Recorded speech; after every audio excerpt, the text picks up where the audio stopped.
Hey UConn Nation, it's KK Arnold here. If you're looking for the latest UConn women's basketball content, go subscribe to listen up to Phil and Ryan. Go Huskies!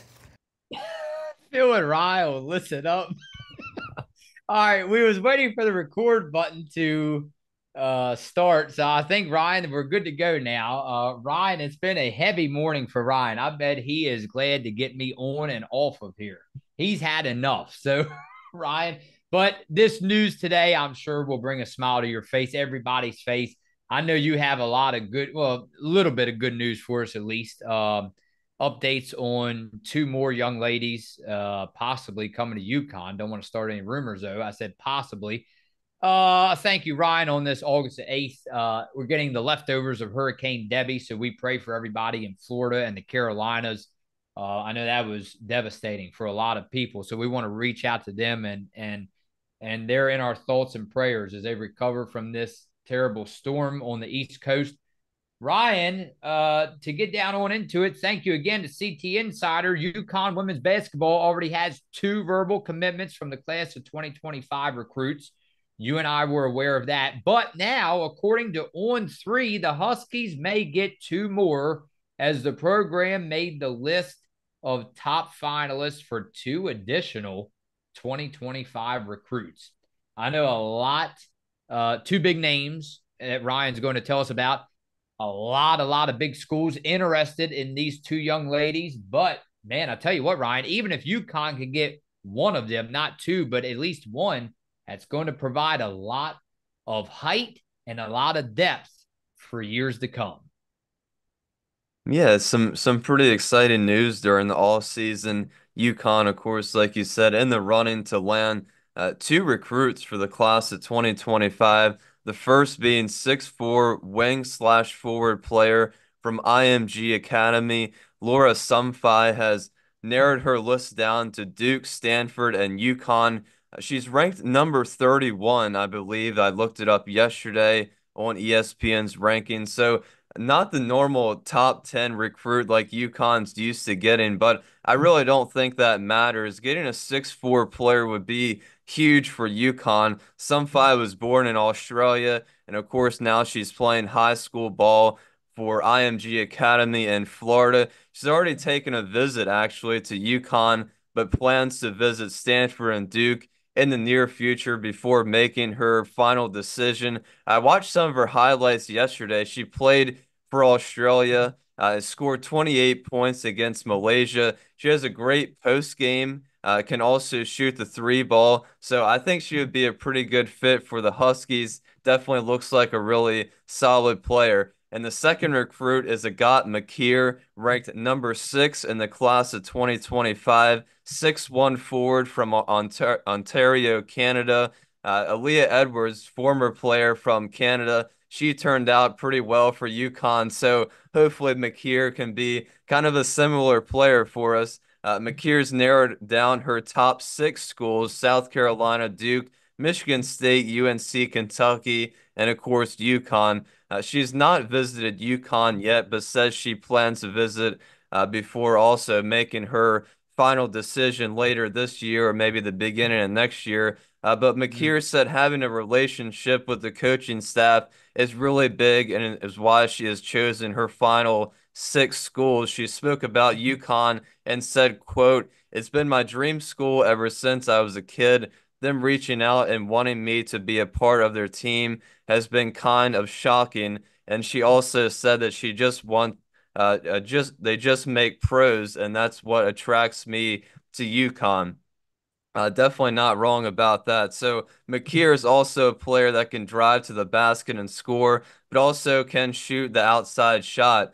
So she notes that her work ethic puts her above a lot of the other girls on in her class. So I think Makeer would also be an amazing player for the Huskies. I think she can provide a lot of positives. So like I said, we'll just have to wait and see what Makeer and Somfai decide later this year or perhaps the beginning of next year, and what their final decision is going to be. Hopefully, it's UConn. But, even though Makeer is ranked number 6, I think Somfai is pretty underrated there at number 31. Like I said, watching some of her highlights definitely looked like a really solid player. So, I'm really looking forward to what these ladies decide where they're going to end up playing basketball. Oh, you had to help me out here. Was it Somfai that was Somfai was 6'4"? That's the six Yeah, four yeah, forward, right? All right. So the 6 foot, according to CT Insider, the 6'4" forward had an initial top five list of Duke, UConn, Stanford, Tennessee, and Virginia Tech. This is even more a room for excitement. Uh, but according to this, Ryan, but has since narrowed down that list to just UConn, Duke, and Stanford. So basically, Somfai has narrowed it down to three schools, and one of them is UConn. I appreciate you a lot for breaking that down for us on this Thursday. What do you think, though, Ryan? I mean, do you think it's going to be, because again, you're talking about some of the best recruits out of high school. I think it's going to be if you had to tell me your prediction, like always, and everybody watching this, I think it's going to be only a win if they land both. Because what? I think they already have two coming for 2025, I think, right? Is it yeah. going to be a win if they only a win if they get two, or it's going to be really good if they land one out of two, or obviously if they don't get either one, and I wouldn't like the sound of that, but you keep moving. Yeah, I mean, I think it's definitely a win as long as they just get one of them. I don't necessarily think they have to get both of them. Of course, the two recruits that have already, I guess, verbally committed to UConn for 2025 to 26 season, Kellis Fisher and Gandhi Malou Mamal. So those two hopefully will be coming to UConn next year. So as it stands right now, UConn does have two open scholarship spots for next year. That's of course if everybody returns that still has a year or so, whatever left. And also, of course, that nobody hits the transfer portal. So as it stands right now, they still do have two open scholarship spots. So maybe Makeer and Somfai will fill both of those spots and we'll have a completely full roster for next year, but definitely something exciting to look forward to. All right, here we go. We appreciate everybody a lot for coming through on that. Huskies will win the national championship if this happens. And they did a great job. They listened to you, Ryan. They liked the video, they subscribed. And what's your message to them, Ryan? Because I didn't break it to you yet. We're at 2.28 thousand subs. What's your message? Yeah, well, everybody knows what that means. We're going 100 at a time. That's what we do around here. So 2.29. But yeah, hopefully soon we'll get to 2.3. Pretty exciting times. Like we said, we always love to hear from everybody in the comments. And also don't forget to like and subscribe. Here we go. Stevie Kinsey. Don't forget Aubrey when we add her into the lineup after she recovers. I agree completely.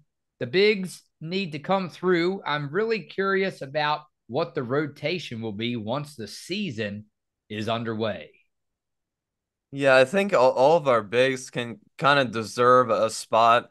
At least deserve some playing time. But yeah, Aubrey Griffin definitely can't forget about her. I feel like she's one of the players that doesn't really get talked about a lot, but it always, has a positive impact on the game, whether she's in the starting lineup or not. Curious to see whether Aubrey is ready for the season start with that injury last year. So we'll have to keep an eye on her. I believe UConn should be coming back onto campus in about 2 weeks now. So maybe we'll get some articles and stuff out about how some of these players are progressing through their injuries. But definitely keep an eye out for Aubrey, whether she's in the starting lineup or not. Like I said, I think she's going to find a way to somehow positively impact most of the games this season for UConn. I love it. I love it. I love it. Ryan, a lot of good comments, a lot of great feedback for us. It's hard to pick which one to read next. Robert DeMartin said the obvious Page must remain healthy. And if the team is rolling along during the season, UConn has enough backcourt depth so Page doesn't have to play an enormous amount of minutes. And don't look for Page to score at an outrageous pace, excuse me. If she will if she has to, but she will take full advantage of a squad that can put the ball in the basket. There are lots of players on this team who needs to have significant playing time. And if Gino doesn't just depend on a couple of players utilizing all his options, will be a major strength for the team.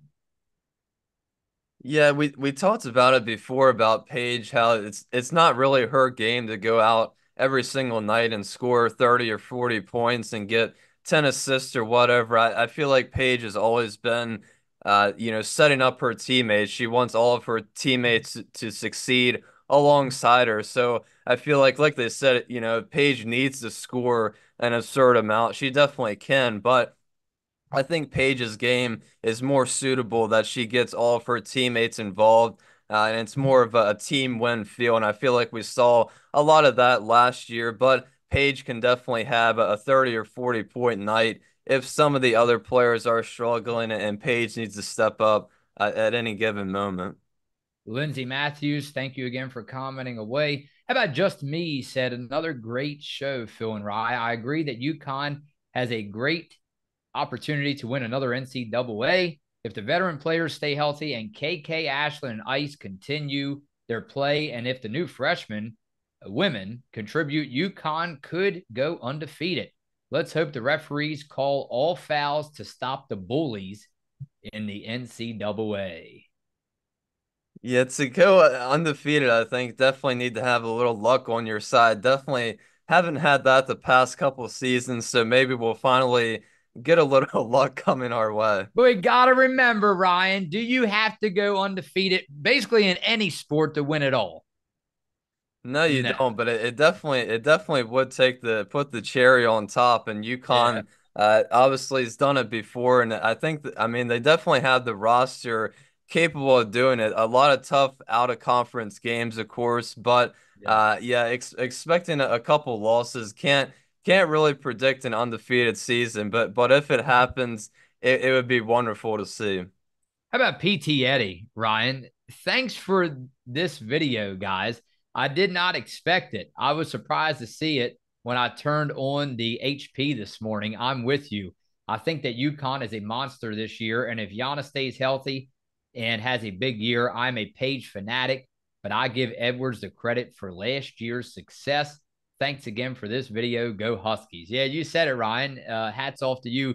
You gave me the idea. We moved off topic for a change, did not follow the media like always. And credit you and the Listen Up crew, Alston, for that wonderful thumbnail pick.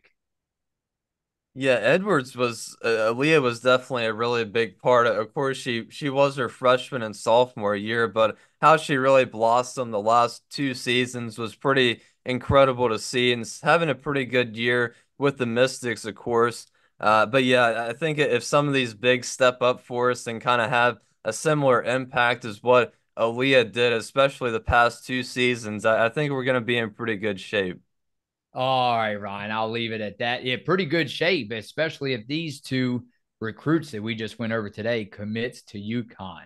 In this bright future, you can't forget your past. How about that quote, Ryan? We can't forget what happened in the past, but I think that's what continues to keep this organization going so bright, right?